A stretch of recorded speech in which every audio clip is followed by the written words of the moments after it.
What's going on, ladies and gentlemen? It's me, Mikey Pipes. Thank you so much for tuning in.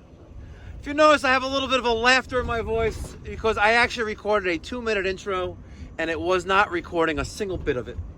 I was blowing through stop signs. I was tailgating. Tailgating.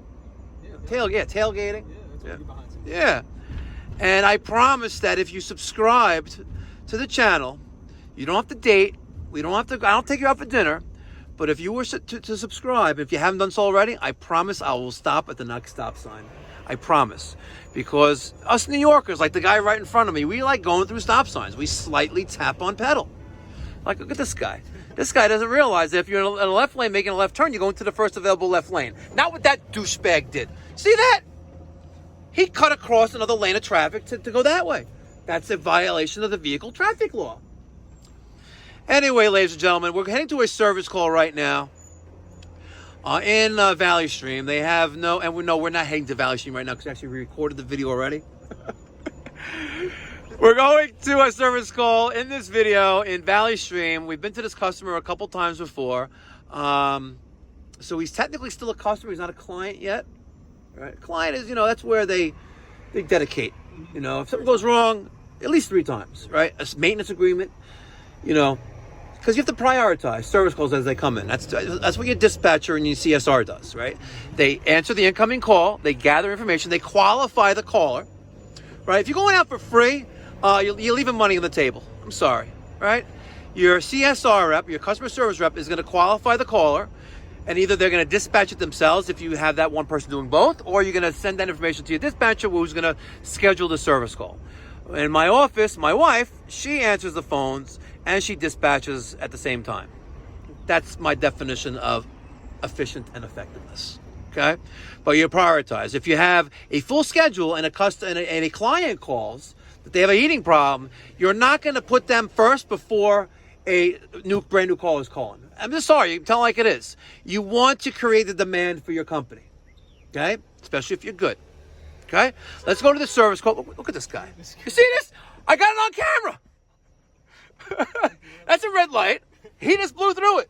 And they think I'm nuts for going through red stop signs. Come on, people. Get with the program. Let's go to this service call. I hope I made you laugh. I hope that guy doesn't kill anyone. But nonetheless, let's go fix him. Let's give him some heat. Smash that thumbs up button. Let's go. Probably. All right, here we are. We rolling. So this is no heating? This is a no heat service call. This is your first no heat service call. Yeah, let's see what I can do. Yep. Let's see what I can We're do. gonna see. Thank you, sir. Appreciate it. How you doing today? Good? You the guy from YouTube? I'm the guy from YouTube, yes. And you're the guy that's now my customer from YouTube. Yeah.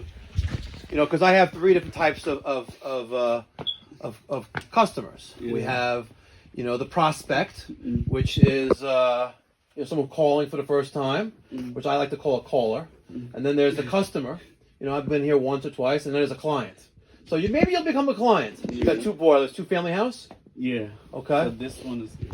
This one's, what is this, first floor or second floor? This upper floor. Second floor. Yeah. And that's the water heater for the second floor. Okay. Couple questions. Is the thermostat on or off right now? It's on. Is it raised up? I think so. So this what was going on. Tell me what's going on. Like a week ago, it wasn't working. I take off the 2 wire from the thermostat. I get it to work. R and W. And yeah. RH and W. Yep. Okay. And it worked for a couple days. Shut down. The same thing happened. Connect back all the wire. Start working back by itself. I'm gonna go check the thermostat. Okay. What do you want it all the way? I would like the thermostat to heat to on and all the way up. Yes. 80 or Yeah, 80. As long as it's higher than it was before. Okay. What we have before us, we have obviously a water heater. That's a 75-gallon water heater. That's a boiler, hydronic atmospheric boiler. Another hydronic atmospheric boiler.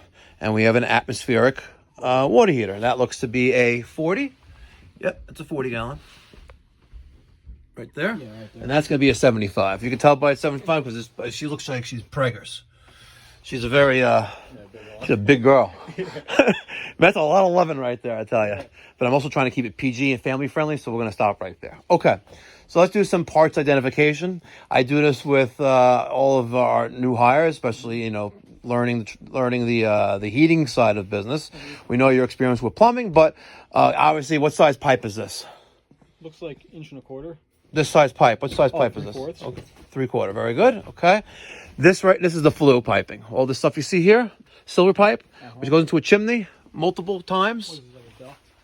There's it should be some kind of liner in there. Let's shine a light in there, and we have there's some weird stuff going on over there, but we'll check draft when we're done. So we'll start from the top. This is called an automatic vent damper. It opens and closes when there's a call for heat. It closes to keep some efficiency inside the house. So say, for example, the boiler needs to heat. This opens, right? And then when it'll fire up, all the exhaust gases go up the chimney. When the call for heat is over, or it's reached temperature, or it's satisfied, the damper will close after the burners turn off. The burners turn off, you still have some heat in there, right? And that's going to spill out of the diverter here. Okay. Not that hot, because what's below this is called the draft hood. It even says that. Draft hood, diverter hood, right? And this is called a spill switch, right? If gases were spilling out of here, that's a spill switch. Similar to this right there, it's called a rollout switch. Flames rolling out. Flames will roll out if you have a clogged heat exchanger, for example, carbon buildup, things like that. You could have a bad gas valve where it's too much gas and all that other good stuff. But mostly, you'll have flames rolling out of here if you have a clogged heat exchanger, which is the cast iron block inside of here. Okay. We don't see it that often. But when you see it, it could be saved. We can scrub the boiler. We're replacing a boiler, a steam boiler, a Whale McLean steam boiler in the next week or two that is fully carbonized. And I would love to clean it, but he wants it out of his house. We're replacing it with a brand new boiler. Yeah, but you'll see it's filled with carbon. Okay. We have a switch. We're going to not touch it right now, the power switch. This is called a pressure reducing valve. We have house pressure, domestic water pressure, which is typically cold water, right? Which is the boiler. This is the isolation valve. This is the boiler feed or pressure reducing valve. It takes house pressure, which is 60 psi, and makes it 12 psi in most cases. Okay. Okay, right here, this gray box is called an Aquastat relay. If we take this cover off, you will see inside. Let me shine some light here.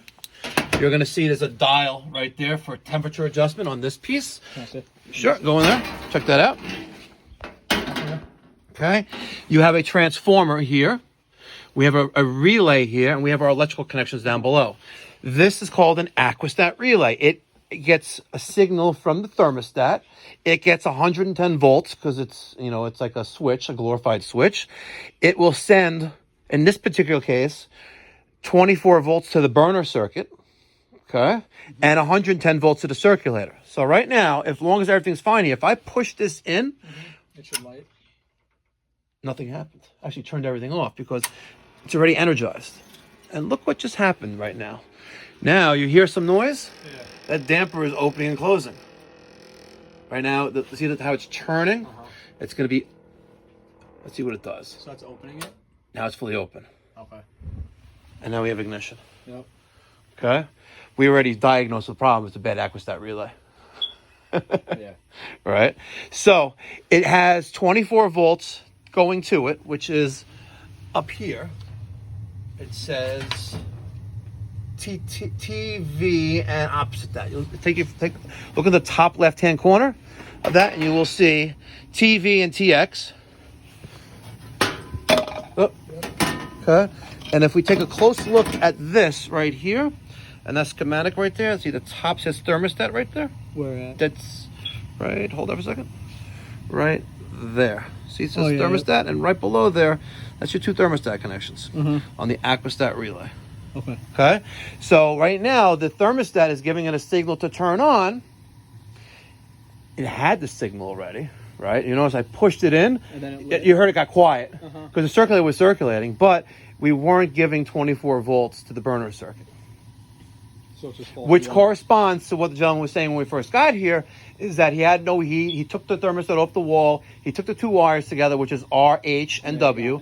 R is 24 volts. H is the heating circuit, so RH at the thermostat is one wire, usually a red wire, and W is usually a white wire. You touch those two together, you're bypassing the thermostat. Okay, so it worked for a little while until it didn't. Then he put the thermostat back in the wall, and then it started working again. Now it stopped working again as well. So intermittent failure with Aquastat relay. Look at that. First day, first boiler, and we just quickly diagnose. It's not always that simple, Yeah. right? So, for example, let's say whatever. First thing I do on a heating service, I always ask questions. Question number one: when's the last time the boiler was serviced? Okay. When is the thermostat on or off right now? And I never take the clients. He's going to be this guy's going to be one of our best clients, right? He's right down the block. He has 2 boilers, 2-family house. The guy's a hustler, right? Because he's the owner of the house, right? Right, and he rents out the other part, right? He's a hustler, right? And we're right down the block, and he's gonna call us every year to do maintenance on these things, right? Because we're gonna do it, and he's gonna call us. Maybe he'll even buy a service plan. You never know, right? It's $23 a month. We'll come here once a year. We'll give him a tune-up. He'll never pay a trip charge ever again. No diagnostic fee, and things like this. I would walk out the door and say, this obviously is, part needs to be replaced. But let's say we asked all those questions. Is the thermostat on or off right now? We verified it, right? You go to the thermostat, you raise up the temperature, you hear that little click. Yeah. Usually, the electronic relay is inside, is closed, right? If you don't hear that, it could be dead batteries or dead thermostat. One of the things I like to do is look for the damper. Is that open or closed? It was closed like this one. See? Yeah. It's like perpendicular, not parallel with the pipes. Right now, this is parallel with the pipe. It's open. So let's say that was closed, right? One of the first things I'm going to do as I'm talking, I'm going to push the button in right there. What was that called again? So if gas comes out, it could sense it. I forgot. What is that one down there called? I forgot. What happens? Flames are? Protruding? No. Blowing? A flow sensor? No. A flow, no. Relay? Not flow? F. Not flow, but. Not flow, but. Not flow, but. I don't know. I literally have no idea. Not flow, but. Roll? Yes. So roll relay? No relay. What is it? Roll. Switch? Roll blank switch. Roll blank switch. Roll out switch. Okay, it's a roll out. Now that's flames are rolling. Exhaust gases are out. Are what out? Blank. Fill in the blank. Rolling? No, that's rolling. Blowing out? Pouring out? You're just trying to find all the adjectives that rhymes with roll. No, it's a... Spill. Spilling. Oh, yeah. So Right. The exhaust gases will spill out of there if the chimney's clogged. So these both called the same, or is it a spill? No, not the same. So I said exhaust gas could spill out of there and flames could roll out of there. But they're called the same thing. No, that's called a spill switch, and that's called a rollout switch. Okay, rollout switch. Okay. Technically, this is called a, well, that's what it is called, right? But it's called a blocked vent sensor or blocked vent switch, right? If you look at the manual or schematic on a brand new boiler, Burnham, for example, which was made by US Boy, which makes New Yorker as well, it's BVS, blocked vent switch, right? But it's called a spill switch. That one right there is called a non-resettable thermal fuse, thermal disc. It will burn out at a certain temperature degree of Celsius, which is that. There's a little thing right there. There's a little fuse right there. And when that burns out, it's non-resettable. When that burns out, it's dead. Okay. It needs to be replaced after you diagnose what the failure was. And normally when you see this dead, you may see some charring action here. Okay? Checking draft as well. Okay. What is this called? That's called a gas valve. This is a standing pilot gas valve, 1/2 inch in, 1/2 inch out.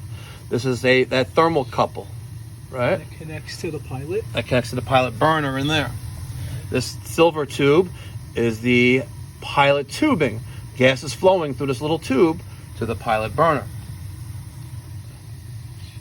Shut off. Gas cock.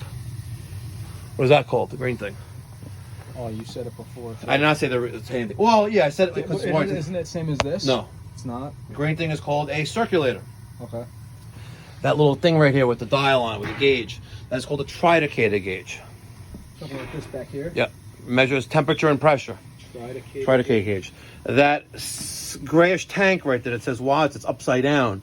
It's called a thermal expansion tank or Extrol tank. Extrol is a model from Amtrol, but that is a hydronic thermal expansion tank. Okay. A hydronic system is a sealed system, right? It is not open to the atmosphere, right? Water is inside the system under pressure, right? What was the pressure that the pressure, temperature and pressure really, what was this thing set to? It takes house pressure and gives it what kind of pressure? Lower pressure. What is this called again? Pressure reducing valve. PRV, right? And what does that go to? It goes to the boiler. No, I know. But it reduces the pressure. To 4, 12? No, 12. Yeah, see, second guess was right. Yeah. Okay, don't guess, right? Take No, more educating. I know. Very good. Just... So we have 12 psi of pressure on a cold system. Okay. Okay? If there was not an expansion tank with this system, right, as the water is heating in that closed system, it's going to expand, right? Because temperature equals pressure. Yeah. Right? So as it expands, it needs a place for it to go. If it had no place to go, the relief valve, which is right here, right, which is a 30 psi relief valve, and we'll verify that before we leave, because that's part of the job. You look at it, you're there for a heating system issue, whatever it is. There's two things we do: verify the pressure gauge is the correct one. Believe it or not, I have many times I've gone to a house where it's the wrong one. I've seen steam boilers which should have a 15 psi relief valve have a water heater temperature and pressure relief valve on it that opens at 150 psi or 210 degrees. Okay. And it's constantly opening because every time the boiler makes steam, it releases. And I've been to a house where the pressure troll, which this is not on the system, has been replaced 3 times by 3 different plumbers. Yet they keep missing the relief valve. Yeah. And if that's the issue, we'll just keep dripping? Slow drip? Yes. Just a slow drip? Unless it's resolved. Yeah. So if this boiler did not have an expansion tank or one that's not functional, when the boiler runs, reaches temperature, the pressure is going to expand in the system and the relief valve is going to lift. Okay. We call it lifting, open. Okay? So right now our pressure gauge, which is right there, is reading a little over 20 psi. And this tank, take the flashlight for a second, if you tap on it, it's kind of kaput. See the difference? That one's hollow. Yeah. That one's full. In the near future, that relief valve is going to lift because that expansion tank is no bueno. Also, the expansion tanks are upside down. Right? But it'll last because it works that way. So I've disconnected the vent damper, which went to that white Molex connector. I also disconnected circulator, which went to C1 there. And now we're taking off line as L2, which is generally, which is power. L2 is generally neutral, and L1 is generally 110 volts. And that went up to this connection up there. We're going to undo the connector washer or nut, whatever you want to call this thing. Oh, is there something else there? Oh, yeah, we have thermostat. So let's disconnect thermostat. Our thermostat is disconnected. And there's our exposed wiring. So one thing we want to make sure to do is not turn on the switch. Yeah. Another thing we also want to make sure is that whoever wired this thing did not reverse neutral, where we're breaking neutral and not breaking hot. So I have a non-contact tester, right? We just touch the wire. There was voltage there. See? Okay. So that neutral has nothing on it. Yeah. That one does. Power switch back off. Nothing there. Okay.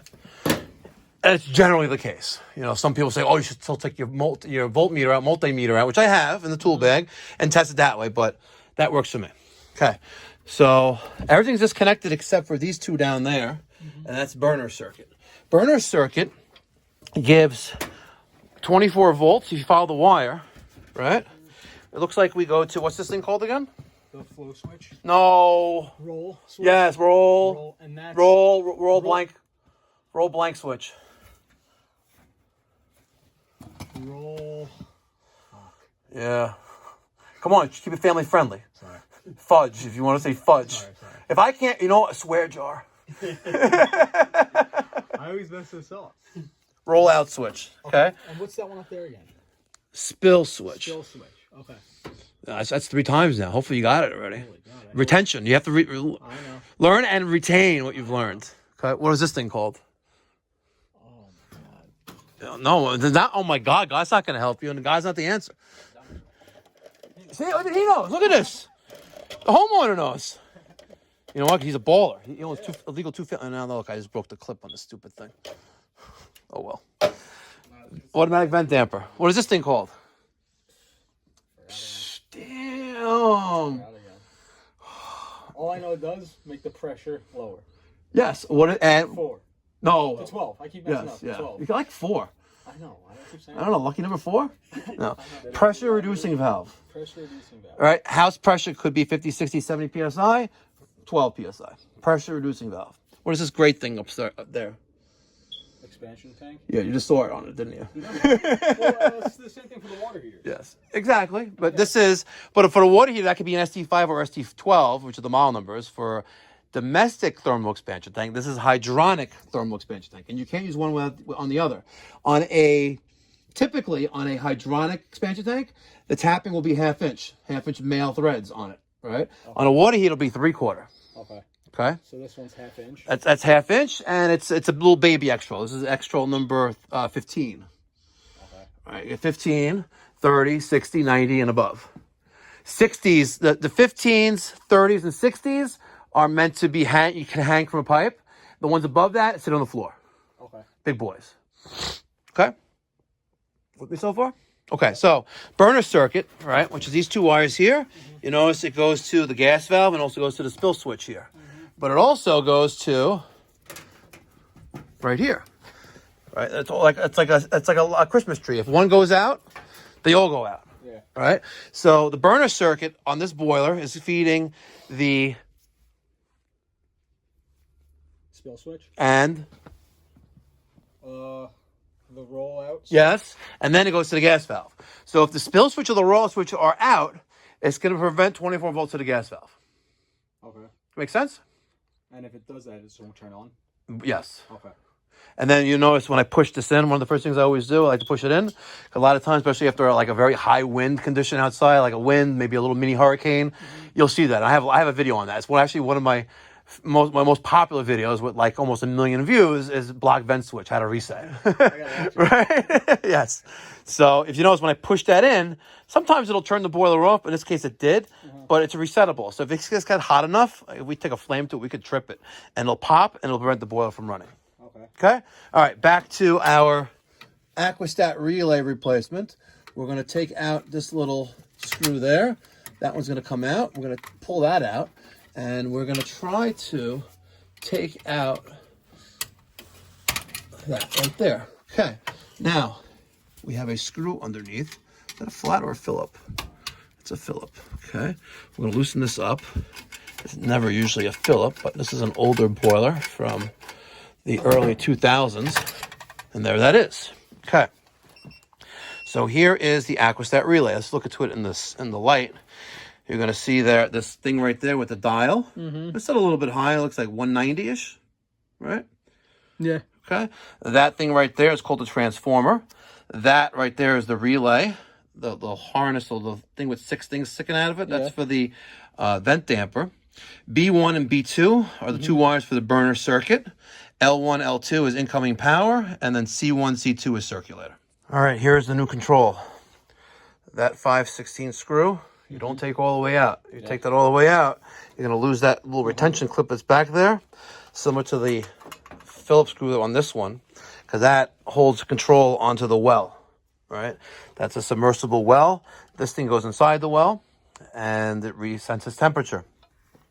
Similar to the other one, thermostat, we have TV and T connections on top. Don't worry about the rest of it. The bottom, we have that that plug. See that green thing with the wire on it? That's a jumper. If we're not using a damper on the new control, we would leave that in place.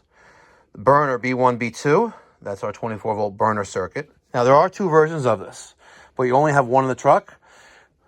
One is a 110-volt burner circuit, which you'll see on maybe some oil-fired equipment, which we don't work on, right? But pay close attention if you go to order one, you're at a supply house because you don't have one in your truck.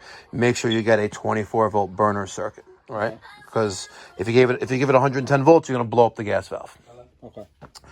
The right-hand side, you have C1, C2 for circulator again, and we also have line L1, L2. Now, one of the things when I went to the truck while you'd taken out the wrong screw, I went to the truck to get heat conductive compound. Now, before, if you notice, this one says Honeywell, right? This one says Residio. they spun off Residio on their controls and called it Residio for some unknown reason. Why? I have no idea. They must have morons for marketing people over there. Why? I have no idea. Honeywell, everywhere knows Honeywell. This is Honeywell. And before they switched over, you got a little packet in the box with heat conductive compound in it. Right? We're going to spin this top off. Okay. We have some funky looking paste in there. You can hold that. And I am going to dip the stick or the probe into there. Just like that. Okay. See? Yep. A little bit of heat conductive compound in there. Its job is to give a nice connection with a little bit of lube in that well. Okay. Now, this little thing that you took out accidentally before, because you weren't paying attention, right? Right. This will tighten up this clip here. So watch what I do now. We're going to stick this into the probe, into the well, as deep as it goes. All right. And we're going to try to feed this wire back into there. And we're going to clip that on there, and we're going to tighten this up. And when I tighten this up, that clip is going to grab the well, like that. And I can turn this into position, like that. Okay? So that screw just tightens it onto the threaded pipe. If you notice, on the old one here, right, the same thing, right? Yeah. There it is. If you tighten this up, it's going to bring this clip down there. Okay, yeah, I see. Okay? Yep. If I loosen it up, it loosens it up. On older models, they still used Phillips or flat. On the newer ones, it's a 5/16. Right? The screw that holds the cover is a 1/4 inch. Okay. Okay? Now we're going to reverse all the steps we did, taking it apart and wire it back up. Yep. Good? Yep. Okay. There is our Aquastat relay. Next, we're going to do a combustion test. Okay?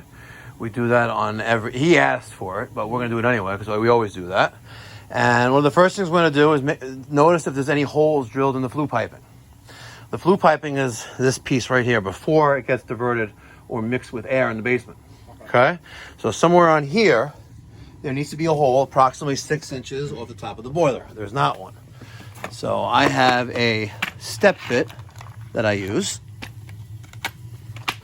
with a drill. And my glove, as you can see, lived better days. But we're going to drill a hole right there.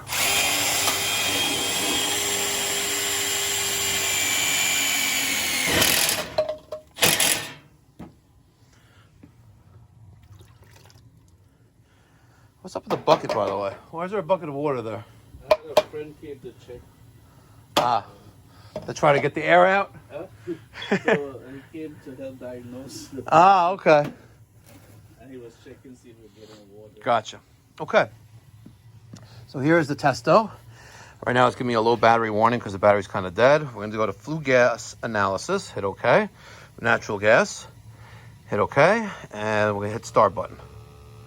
Okay. Hold that. So you will eventually have something like this in your truck. The probe is going to sit in the middle of the flue pipe. All right. We'll stick it all the way in, go up halfway back out about like that. And then we're going to take a look at the flue gases that are coming out of this machine, the boiler. This all means nothing to you right now, but we want a stack temperature on an atmospheric, what we call an 80%er, right? Somewhere between 350 and you see it as high as 500, but normally between 375 and 450, somewhere in that range. Okay. We also like to see an O2, which is the next line down, somewhere around 6%. Carbon monoxide or CO, we like to see anything under 50. Anything under 50 I consider acceptable. Anything higher than that is not acceptable and it needs to be addressed. Right now, our parts per million or particles per million of carbon monoxide is 1, which is pretty good. And the gross efficiency, which is the bottom number, is 82.9%. This number is going to come down while this number climbs up. You'll notice that. Yeah. On 95% efficient, like furnaces, for example. This is not a furnace, this is a boiler. Furnace heats air through flame. A boiler heats water through flame. Okay, doesn't matter what the source of fuel is, whether it's gas or oil. Propane doesn't really matter, right? The a furnace heats air with a flame. Here we're heating water, which is heating the house with flame. So on some 95% efficiency furnaces, you'll see a stack temperature, you know, barely above 100 degrees. Okay. And they don't go into a chimney, they vent out the side of the house in a PVC pipe because there's very little temperature. Yeah. Okay. The boiler just turned off because we are at possibly temperature. Or thermostat is off. No, I left it at 80% or more. Circulator still on. We are at temperature. So we're going to carefully pull that cover off. I'm going to check that Aquastat setting because that says it's 160. Let's raise this up, which I had it at, yep, I had it too low. She just raised it, turned back on. What's that? Yeah, it turned back on, Yep. it sounded like.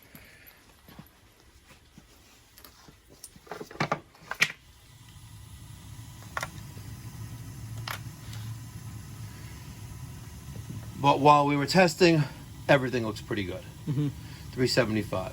So let's put this back to start. So we want it to get to around temperature and then turn it off. So we'll let this run for a little bit.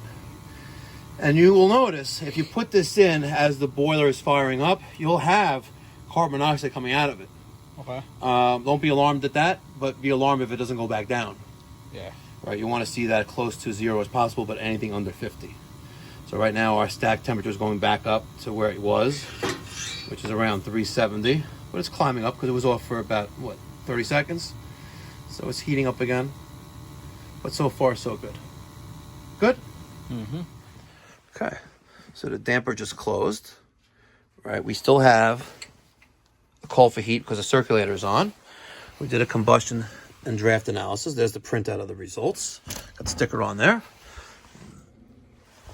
Now we're gonna wait for it to cycle one more time, and then we're done.